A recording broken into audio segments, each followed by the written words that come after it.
Hello दोस्तों, आपका बहुत बहुत स्वागत है हमारे यूट्यूब चैनल अंग्रेजी एकेडमी में।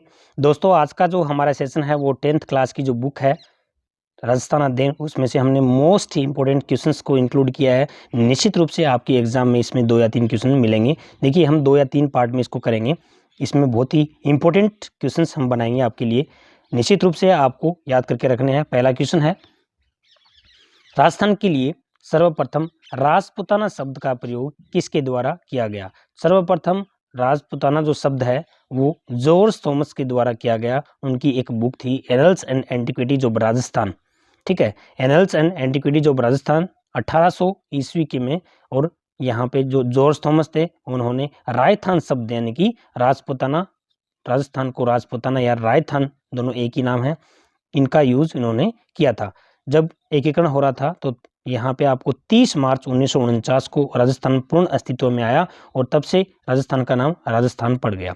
ठीक है, तो यहाँ पे आपका आंसर क्या बन गया? George Thomas. नेक्स्ट आप क्वेश्चन आता है, निम्नलिखित में से किस सभ्यता स्थल को ताम्र सभ्यताओं की जननी कहा जाता है? तो यहाँ पे आपका आंसर आता है, गणेश्वर सभ्यताओं को ताम्र सभ्यताओं की जननी कहा जाता है। क्यों कहा जाता है? क्योंकि इसमें जितने भी उपकरण मिले थे वो 99% उनमें तांबा था। सीकर जिले में कातली नदी जो है उसके वहाँ पर ये गणेश्वर की सभ्यता है। इसका जो नेतृत्व इनका उत्खनन जो हुआ था वो किसके नेतृत्व में हुआ था? आरसी अग्रवाल। ठीक है, 2800 ईस्वी पूर्व जो अवशेष मिले थे वो यहाँ के आसपास जितने भी हैं वो गणेश्वर की सभ्यता है, वो ताम्रयुगीन सभ्यता भी इसको कहा जाता है। ठीक है, तो यहाँ पे नेक्स्ट आपका क्वेश्चन आता है, आहट सभ्यता के संबंध में कौन सा विकल्प सत्य है? आहट सभ्यता के संबंध में कौन सा विकल्प? तो इसमें देखिए, सर्वप्रथम 1953 में अक्षय कीर्ति व्यास के निर्देशन में उत्खनन कार्य करवाया गया। सर्वप्रथम, तो देखो ये भी पॉइंट जो है इसके अंदर आपका आंसर तो क्या बन गया? सीधा उपयुक्त सभी बन गया। लेकिन आपको इसमें पॉइंट क्या क्या ध्यान में रखना है? सबसे पहले क्या आता है, 1953 में अक्षय कीर्ति व्यास के निर्देशन में उत्खनन कार्य किया गया। किसका किया गया? आहट सभ्यता का किया गया। ये पॉइंट आपको ध्यान रखना है। इस सभ्यता के लोग मकान बनाने में धूप में पकाई गई, ठीक है, कौन सी ईंटों का? धूप में पकाई गई ईंटों का है प्रयोग करते थे। वेरी इंपॉर्टेंट बात है, इसको कई बार क्या होगा चेंज भी कर देगा। ठीक है, तो वो थोड़ा सा ध्यान रखना है, ये वाला पॉइंट। आहट का दूसरा ताम्रवर्ती नगरी भी, ताम्रवर्ती नगरी दूसरा नाम क्या है? ताम्रवर्ती नगरी। तो ये भी आपको ध्यान रखना है। तो तीनों पॉइंट इसके वेरी वेरी इंपॉर्टेंट है। नेक्स्ट आता है, चंद्रबरदाय ने अपने ग्रंथ पृथ्वीराज रासो में राजपूतों की उत्पत्ति किससे बताई है? राजपूतों की उत्पत्ति किससे बताई है चंद्रबरदाय ने? तो यहाँ पे चंद्रबरदाय ने तो क्या बता दी? अग्निकुंड से बता दी। लेकिन इसमें ब्राह्मण वंश से उत्पत्ति किसने बताई थी? गोपीनाथ शर्मा ने। ब्राह्मण वंश से उत्पत्ति किसने बताई? गोपीराम शर्मा ने। ठीक है, और डी.आर. भंडारकर, इन दोनों ने ब्राह्मण वंश से उत्पत्ति बताई। विदेशियों की संतान कर्नल जेम्स टोड ने कहा था। कर्नल टोड ने क्या कहा था कि जो पृथ्वी उसमें जो राजपूत हैं वो उनकी उत्पत्ति कहाँ से हुई है? ये विदेशियों की संतान है। तो ये ध्यान रखना। वैदिक आर्यों की संतान गौरीशंकर, हीराचंद ओझा और सी.वी. वैद्य ने बताई थी। ठीक है, तो ये वाले पॉइंट जो है आपको याद करके रखने हैं। नेक्स्ट आपका आता है क्वेश्चन नंबर 5, निम्नलिखित में से बप्पा रावल की राजधानी थी। तो यहाँ पे बप्पा रावल की राजधानी आपकी देखिए क्या आती है, मैं आपको सरल समझाता हूँ। बप्पा रावल जो है वो चित्तौड़ के शासक थे। बप्पा रावल क्या थे? चित्तौड़ के शासक थे। चित्तौड़ के शासक पहले मान मोरी, उनको परास्त करके ये बप्पा रावल शासक बने। और यहाँ पे इनकी जो राजधानी है वो नागदा, कौन सी है? नागदा है। बप्पा रावल में कैलाशपुरी में क्या है? बप्पा रावल ने कैलाशपुरी में एकलिंग का मंदिर का निर्माण भी करवाया था। तो आपको ये भी ध्यान में रखना है। और यहाँ पे थे शासक कहाँ के थे? चित्तौड़ के शासक थे। ठीक है, इस तरह से ये 2-3 पॉइंट जो हैं बप्पा रावल के बारे में आपको याद करके रखनी है। नेक्स्ट आता है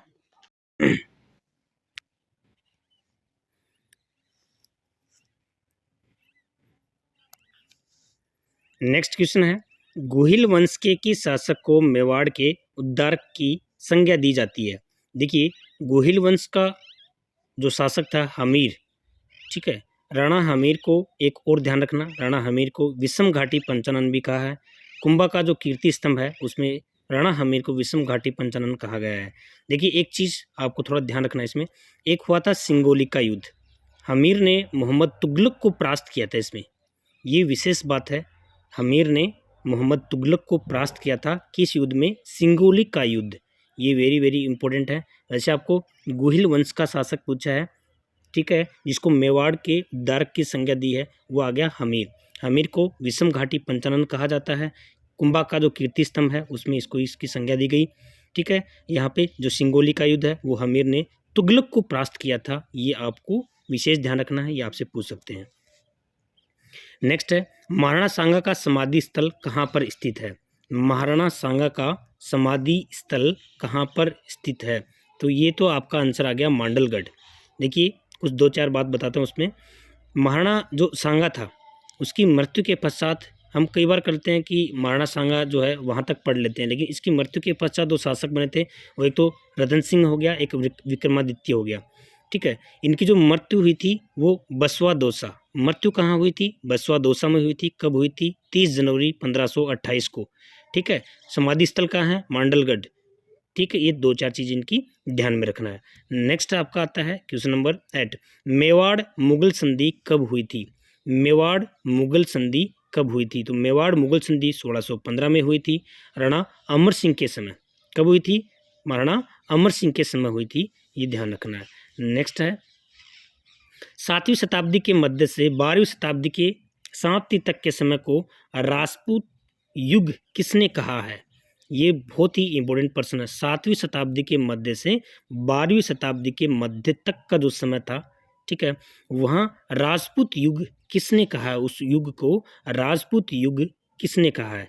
तो देखिए इसके अंदर आपका क्या आता है? स्मिथ ने कहा है। किसने कहा है? स्मिथ ने कहा है। वेरी इंपॉर्टेंट क्वेश्चन है। नेक्स्ट है आपका निम्नलिखित में से कुंभा को मेवाड़ के 84 में से 32 दुर्गों का निर्माता मानते हैं।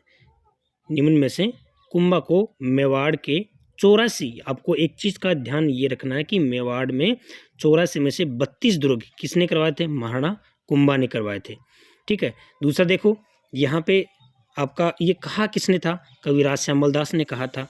कविराज श्यामल दास इनको क्या मानते थे? 32 दुर्गों का निर्माता मानते थे। यहाँ पे ये जो है आपका कुंभलगढ़ का जो दुर्ग है उनका जो शिल्पी है वो कौन था? मंडन, ये आपको ध्यान रखना है। दूसरा कुंभा ने दो मंदिर निर्माण करवाए थे, कुंभ श्याम मंदिर, श्रीगढ़ चंवरी, एकलिंग विष्णु, ठीक है, रणकपुर के जैन मंदिर, ये जो मंदिर हैं वो किसने करवाए थे? महाराणा कुंभा ने, ठीक है। ये भी आपको ध्यान में रखने हैं। नेक्स्ट आता है निम्नलिखित में से कौन सी उपाधि महाराणा कुंभा से संबंधित नहीं है? तो कौन सी उपाधि महाराणा कुंभा से संबंधित नहीं है? दानगुरु, राजगुरु, अभिनव भट्टाचार्य, हिंदूपथ, कौन सी नहीं है? हिंदूपथ नहीं है, ये महाराणा सांगा की है। किसकी है? अगर यहाँ आता हिंदू सूरत तो निश्चित रूप से इसी की उपाधि है, ठीक है, बट हिंदूपथ आ गया तो वो महाराणा सांगा की है, कुंभा की नहीं है, ये ध्यान रखना है। नेक्स्ट क्वेश्चन आता है महाराणा राज सिंह को 6000 जात व सवार का मनसब किस मुगल शासक के द्वारा प्रदान किया गया था? अच्छा क्वेश्चन है, ये भी वेरी इंपॉर्टेंट क्वेश्चन है। औरंगजेब के समय। किसके समय? औरंगजेब के समय। महाराणा राज सिंह जो थे उनका कार्यकाल था 1652 से 1680 तक।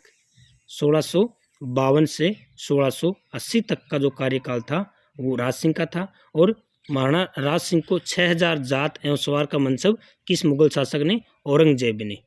ये क्वेश्चन जो है वो आपसे पूछे जाएंगे। 13 नेक्स्ट आता है आपका निम्नलिखित में से कौन सा कथन सत्य नहीं है? कौन सा कथन सत्य नहीं है? हल्दी घाटी का युद्ध 18 जून मिल जाएगा कहीं आपको, कहीं 21 जून मिल जाएगा, लेकिन आपको 18 जून है वही ध्यान रखना है। 18 जून 1576 को हुआ था, बिल्कुल सही बात है। प्रताप की सेना के हरावल दस्ते का नेतृत्व हसन का मेवाती। देखिए हसन का मेवाती ने नहीं किया था, हकीम का सूरी ने किया था।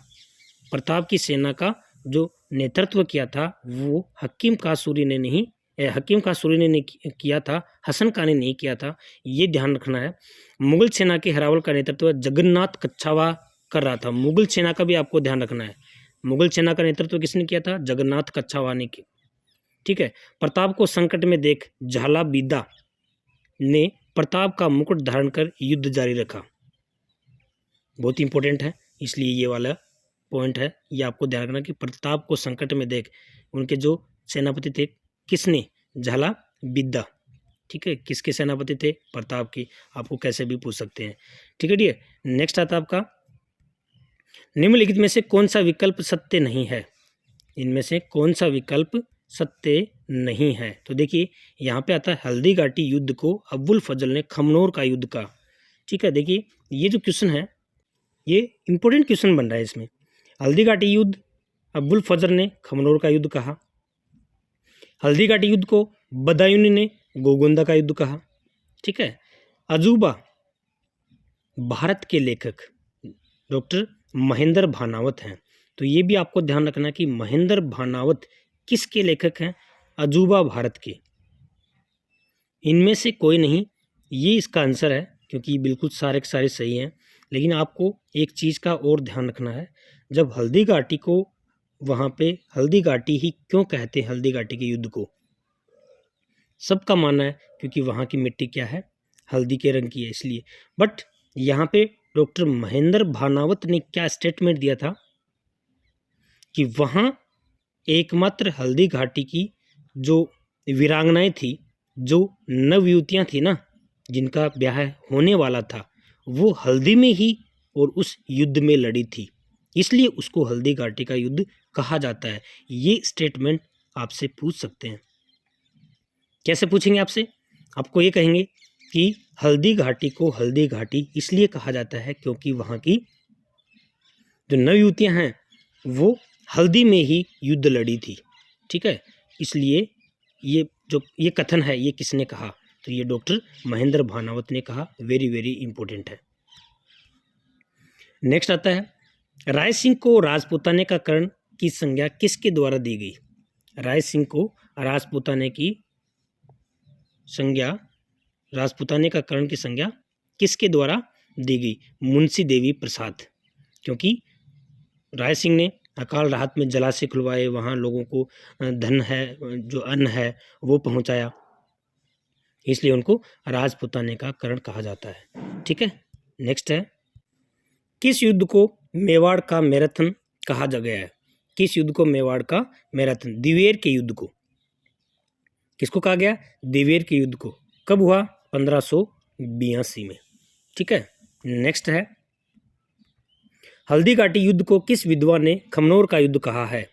हल्दी घाटी युद्ध को किस विद्वान ने? अब्बुल फजल ने। ठीक है, किसने कहा? अब्बुल फजल ने। ये तो खैर सिंपल क्वेश्चन है। अकबर द्वारा महाराणा प्रताप से बातचीत हेतु, देखो इसका जो है ना, एक आपको बता दो, जम्मा भाटो। क्या होगा? जम्मा भाटो। जलाल खां, मान सिंह, भगवंत दास, ठीक है, और टोडरमल, ऐसे कर लो उसको। क्या याद रखोगे? जम्मा भट्टो। ठीक है, ये हो गया ना, जलाल खां, मान सिंह, भगवंत दास, टोडरमल। ये इसका क्या बन गया? शॉर्ट ट्रिक बन गया। किस राजपूत राजा ने हरिनाथ, सुंदरदास, जगन्नाथ जैसे विद्वानों को संरक्षण प्रदान किया था? तो आमेर के महाराजा मान सिंह। आमेर के महाराजा मान सिंह। देखिए यहाँ जो जगन्नाथ जी थे, जगन्नाथ के द्वारा मान सिंह की कीर्ति मुक्तावली भी लिखी गई थी। नेक्स्ट आता है, बीकानेर के राजा राय सिंह को 1593 में किस अभियान पर भेजा गया? बीकानेर का राजा राय सिंह 1593 में ठट्टा अभियान में भेजा गया। ठट्टा अभियान में राय सिंह को कब भेजा गया? 1593 में। 1593 में ठट्टा अभियान में किसको भेजा गया? तो बीकानेर के राजा राय सिंह को। ये 2-3 क्वेश्चन आप आराम से याद कर सकते हो। किलहौर ने किसकी विद्वता की प्रशंसा करते हुए स्वीकार किया कि वह उन हिंदू शासकों में से एक व्यक्ति था जो कालिदास और भवभूति की होड़ कर सकता था? वेरी वेरी इंपॉर्टेंट है। ये स्टेटमेंट जितने भी हैं वो आपको याद करके रखने हैं। तो यहाँ क्या आ गया आपका? विग्रहराज चतुर्थ। किसकी विद्वता? विग्रहराज चतुर्थ। ठीक है, नेक्स्ट आता है आपका, चौहान शासक अर्णोराज के संबंध में कौन सा विकल्प सत्य नहीं है? देखिए चौहान शासक, यहाँ पे आपका क्या आता है? अर्णोराज ने अजमेर में अन्ना सागर झील, पुष्कर में वराह मंदिर का निर्माण, बिल्कुल सही है। अर्णोराज शैव धर्म को मानता था, बिल्कुल सही है। ठीक है, देवबोध और धर्म घोष के समय के प्रकांड विद्वान थे, ये भी बात बिल्कुल सही है। उसने गुजरात को शासक कुमारपाल चालुक्य को परास्त किया था। परास्त नहीं किया था, वो खुद हार गए थे, कुमार चालुक्य से हार गए थे वो, ठीक है ना। तो ये वाला पॉइंट क्या है, असत्य है। कौन सा विकल्प सत्य नहीं है, ये असत्य है। निम्नलिखित में से कौन सी रचना महाराणा कुंभा की नहीं है? संगीतराज, संगीत मीमांसा, सूड प्रबंध, ये तीनों महाराणा कुंभा की रचना है। एकलिंग महात्म में ये किसकी रचना है? कान्हा व्यास द्वारा लिखी गई है। तो ये आपको याद रखना है, ये किसके द्वारा लिखी गई है, ये भी आपको याद रखना है। और ये जो कुंभा है इनकी रचनाओं को भी अच्छे से याद करके रखना है। अकबर ने 1564 में किसके नेतृत्व में सेना भेजकर जोधपुर पर अधिकार कर लिया था? हुसैन कुली खां को भेजकर अकबर ने 1564 में जोधपुर पर अधिकार कर लिया था। चंद्रसेन की तुलना महाराणा प्रताप ने किससे की? चंद्रसेन की तुलना महाराणा प्रताप ने महाराणा प्रताप से, दोनों की तुलना आपस में कंपैरिजन किया गया था। ऐसा कंपेयरिंग करने वाला कौन था? तो इसमें क्या था आपका? विश्वेश्वर नाथ रेऊ, ठीक है, आंसर नंबर 2। एक मुट्ठी बाजरे के लिए हिंदुस्तान की बादशाहत खो देता, यह कथन किसका है? तो ये तो आपको सबको आता है, ये शेरशाह सूर्य का है। लेकिन क्यों? देखिए 1544 में, इसमें थोड़ा ध्यान से समझना, 1544 में गिरी सुमेल का युद्ध हुआ था और उसमें मालदेव के सेनापति जो थे, ठीक है, मालदेव और शेरशाह सूर्य के बीच में हुआ था। मालदेव के सेनापति थे जेता और कोपा, वीरता से लड़े थे, ठीक है, वीरता से लड़े। तो उनकी वीरता को देख के और शेरशाह सूर्य ने कहा था कि मैं एक मुट्ठी भर बाजरे के लिए मैं हिंदुस्तान की बादशाहत खो देता। तो ये आपको ये ध्यान रखना है। अगला है, गंगानंद मैथिल ने कर्णभूषण और काव्य डाकिनी नामक ग्रंथ लिखे। तो सबसे पहले आपका प्रश्न क्या बन रहा है? कर्णभूषण और काव्य डाकिनी नामक ग्रंथ किसने लिखे थे? गंगानंद मैथिल ने, ठीक है। यह किस शासक का दरबारी विद्वान था? वेरी इंपॉर्टेंट क्वेश्चन है। तो यहाँ पे क्या आ गया आपका? कर्ण सिंह, कर्ण सिंह का दरबारी कवि था। नेक्स्ट आता है, किस चौहान शासक ने पार्श्वनाथ के मंदिर के लिए स्वर्ण कलश प्रदान किए थे? किस चौहान शासक ने पार्श्वनाथ मंदिर के लिए स्वर्ण कलश? तो इसके अंदर अजयराज, ठीक है। नेक्स्ट है, विग्रहराज चतुर्थ को कवि बांधव की उपाधि किसके द्वारा दी गई? विग्रहराज चतुर्थ को, विग्रहराज चतुर्थ को जो कवि बांधव की उपाधि देने वाले थे वो कौन थे? जैनक भट्ट, ठीक है। जैनक भट्ट विग्रहराज चतुर्थ ने हरिकेली नामक नाटक लिखा और सोमदेव ने विग्रहराज चतुर्थ लिखी। विग्रहराज नामक जो वो किसने लिखा? सोमदेव ने। और विग्रहराज चतुर्थ ने क्या लिखी? हरिकेली नाटक। तो ये दोनों चीजें भी आपको ध्यान रखनी है। और यहाँ पे इसको कवि बांधव की उपाधि देने वाला कौन था? जैनक भट्ट। जब विग्रहराज की मृत्यु हो गई तो कवि बांधव की उपाधि निरर्थक हो गई, क्योंकि इस उपाधि को धारण करने की किसी में क्षमता नहीं रही। यह कथन किसने कहा था? तो यह कथन जैनक ने कहा था। रणमल और रतिपाल किसके सेना नायक थे? ये जितने भी है ना, अलाउद्दीन किसके थे, रणमल रतिपाल किसके थे, ठीक है, ये आपको ध्यान रखना है। तो रणमल और रतिपाल ये किसके सेना नायक थे? आमेर के, अलाउद्दीन खिलजी के, रतन सिंह के, कानड़देव प्रबंध के। तो यहाँ पे क्या आ गया? आमेर के। आमेर के सेनानायक कौन थे? रणमल और रतिपाल।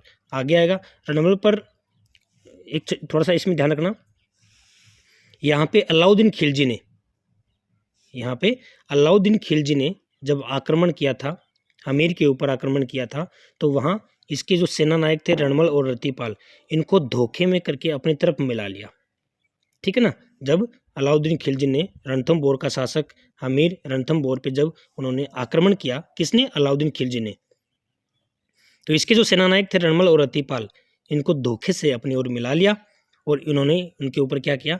अटैक कर दिया और वहाँ की सेना परास्त हो गई और वहाँ महिलाओं ने जोहर कर लिया। तो ये भी इसके बारे में वेरी इंपॉर्टेंट है। अलाउद्दीन खिलजी ने सिवाना दुर्ग पर अधिकार कर उसका नाम क्या रखा? तो यहाँ क्या आ गया आपका? खैराबाद। अगला है, सन 1308 में अलाउद्दीन खिलजी ने सिवाना दुर्ग पर अधिकार कर वहाँ का प्रतिनिधित्व किससे नियुक्त किया? अपना प्रतिनिधि वहाँ पे किसको बनाया? कमालुद्दीन गुर्ग को बनाया अलाउद्दीन खिलजी ने 1308 में।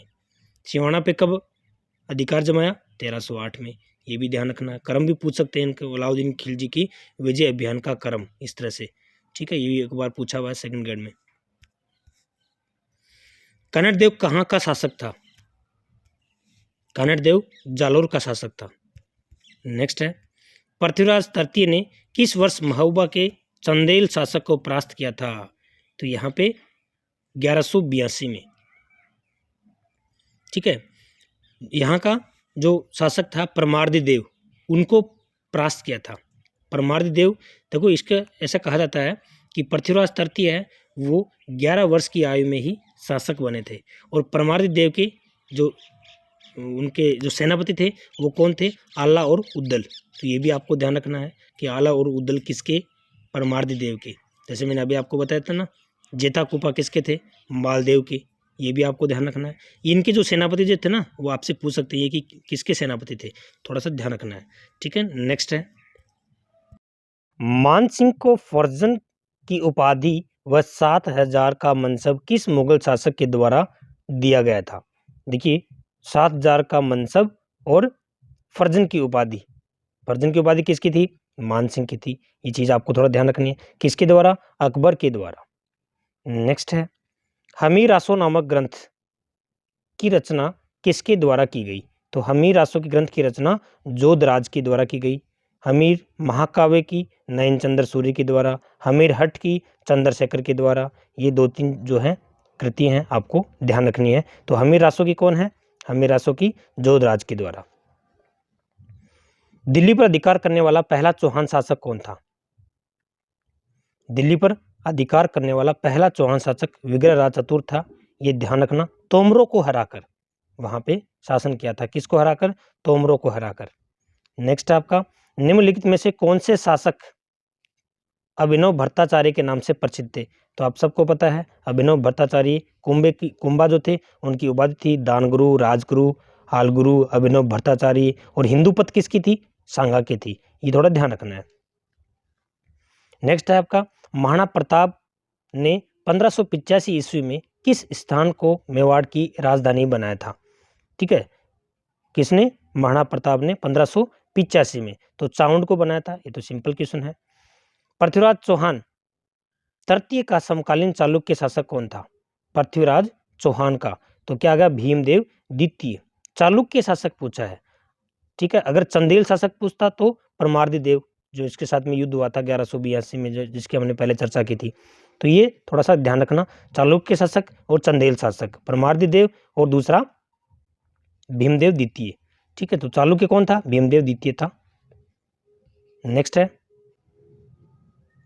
प्रथम खिलजी सुल्तान जिसने रणथंभौर दुर्ग पर आक्रमण किया था, प्रथम खिलजी सुल्तान कौन सा था? जलालुद्दीन खिलजी। नेक्स्ट आपका आता है, जोधपुर के निकट ओसिया में मंदिरों का निर्माण किसके द्वारा किया गया था? तो जोधपुर में निकट ओसिया में मंदिरों का निर्माण, तो यहाँ पे क्या आ गया आपका? प्रतिहारों द्वारा। कई बार आपसे क्वेश्चन पूछते हैं कि जोधपुर के जो वहाँ मंदिर हैं वो प्रतिहारों के जो मंदिर हैं वो किसके हैं? ओसिया मंदिर। ओसिया में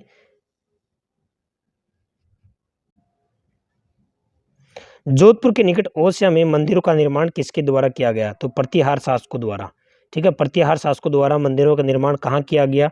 ओसिया में किया गया। ये घुमा फिरा के कैसे भी आपको पूछ सकते हैं, तो ये आपको ध्यान रखना है। नेक्स्ट आपका आता है, संत जम्बोजी का जन्म कौन से जिले में हुआ था? तो जो जम्बोजी थे उनके नागौर में स्थान, पीपासर। विष्णु संप्रदाय की इसने स्थापना की थी, कहाँ? समराथल में। और भाद्रपद कृष्ण अष्टमी को इनका मेला लगता है। इनको पर्यावरण वैज्ञानिक भी बोलते हैं। आपसे क्वेश्चन पूछा जाएगा कि पर्यावरण वैज्ञानिक जो हैं वो कौन है? तो आप संत जम्बोजी, ठीक है। नेक्स्ट आता है आपका, संत जम्बोजी ने, देखिए वही क्वेश्चन आ गया, 1485 में विष्णु संप्रदाय की स्थापना कहाँ पे की थी? तो ये समराथल बीकानेर में। कहाँ पे की? समराथल बीकानेर में। नेक्स्ट है आपका 46, राजस्थान के वह संत कौन से हैं जो राजस्थान छोड़कर काशी गए और रामानंद जी के शिष्य बन गए? तो रामानंद जी के शिष्य कौन थे, आपका आंसर ये भी आ जाएगा। और दूसरा आपका क्या आता है, संत धन्ना जी के गुरु कौन थे, रामानंद। तो यहाँ पे आंसर तो क्या हो गया इसका, संत धन्ना जी। धन्ना जी का जन्म कब हुआ, धुवन टोक में 1451 के आसपास हुआ था। और राजस्थान में धार्मिक आंदोलन की शुरुआत करने वाले संत धन्ना जी थे। प्रश्न पूछा हुआ ये कि राजस्थान में धार्मिक आंदोलन की शुरुआत किस संत के द्वारा हुई, संत धन्ना जी के द्वारा हुई।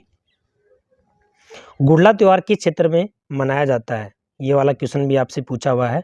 गुड़ला त्योहार जो है वो मारवाड़ क्षेत्र में मनाया जाता है, ठीक है। यहाँ पे आपको ये ध्यान रखना, गुड़ला त्योहार कहाँ मनाया जाता है, मारवाड़ में। नेक्स्ट आपका आता है, केला देवी का मेला कब लगता है। तो केला देव का मेला यहाँ पे चैत शुक्ल पक्ष में लगता है, चैत के शुक्ल पक्ष में, ठीक है। चैत के शुक्ल पक्ष में केला देवी का जो है लांगरिया लकी मेला, ये भी इसको कहा जाता है। नेक्स्ट आपका आता है, राजस्थान में मोठड़े की पगड़ी, देखिए 2-3 पगड़ी है, मोठड़े की पगड़ी, लहरिया की पगड़ी, मांदिल की पगड़ी, फूल पत्ती की पगड़ी। ये थोड़ा सा दोनों तीन जो है वो ध्यान में रखना है। राजस्थान में मोठड़े की पगड़ी का कब प्रयोग में लाई जाती है। तो यहाँ पे आपका जो आंसर हो गया वो क्या हो गया, विवाह के उत्सव पे। बाकी जो है लहरिया की पगड़ी श्रावण में पहनी जाती है, मंदिल पगड़ी दशहरे के अवसर पे पहनी जाती है, फूलपत्ती की पगड़ी होली पे पहनी जाती है। ये भी अन्य पगड़ियाँ हैं वो ध्यान रखोगे। तनसुख, दुतई, गाबा मिर्जाई आदि किससे संबंधित हैं। तो यह अंगरखी किससे संबंधित हैं, अंगरखी हैं, ठीक है डियर। इस तरह से 50 क्वेश्चंस का हमने एक पार्ट लिखा है, 50-50 क्या होंगे आपके पार्ट 2-3 होंगे। तो आपके एग्जाम तक आपको निश्चित रूप से इनका प्रिपरेशन कर लेना है। Thanks for watching it.